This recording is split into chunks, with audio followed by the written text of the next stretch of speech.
Many years ago, Sister Uchdorf and I were traveling through southern Germany. It was just before Easter, and we invited a good friend who was not a member of the church to join us in our Sunday worship service. We loved this dear friend, so it was normal and natural to share with her how we felt about the Savior and his church, and to invite her to come and see. She accepted the invitation and joined us at the meeting of a nearby branch. If you have ever brought a friend to church for the first time, you can probably relate to the way I felt that Sunday morning. I wanted everything to go perfectly. Our friend was a highly educated, spiritual person. I earnestly hoped the meetings of this branch would make a good impression on her and represent the church well. The branch met in some rented rooms on the second floor of a grocery store. To get there, we had to take the stairs at the back of the building, passing the strong aromas from goods stored there.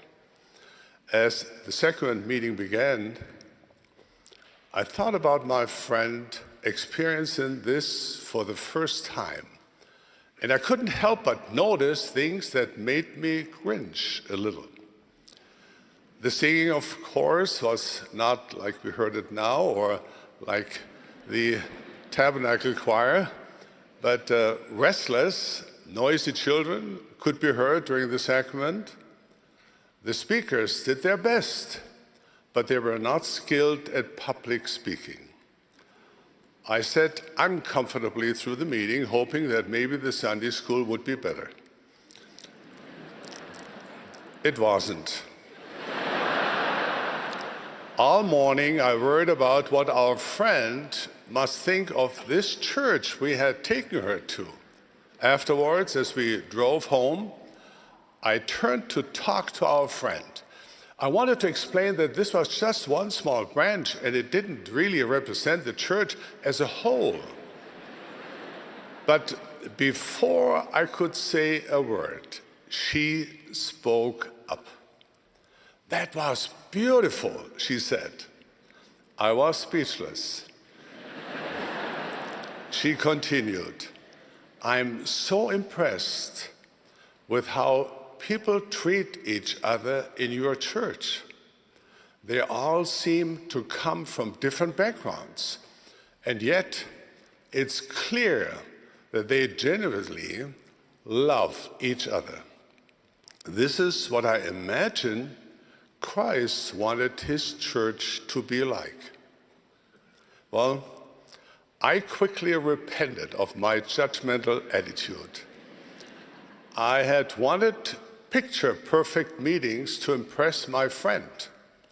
But what the members of this branch had achieved was a heart, perfect spirit of love, kindness, patience, and compassion. My dear brothers and sisters, my dear friends, I love the Church of Jesus Christ of Latter-day Saints. It is the Savior's true and living church. And it teaches the restored fullness of the gospel of Jesus Christ. His priesthood power and authority reside here. Jesus Christ leads this church personally through servants he has called and authorized, and by a living prophet, even President Nelson. The Savior has given the Latter-day Saints a unique mission to gather God's children and prepare the world for the Savior's second coming. I bear witness that all this is true.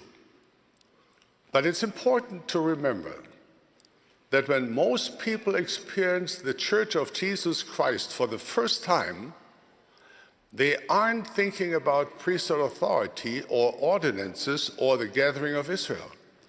What they are likely to notice, above all else, is how they feel when they are with us and how we treat each other. Love one another, Jesus said, "By this all will know that you are my disciples."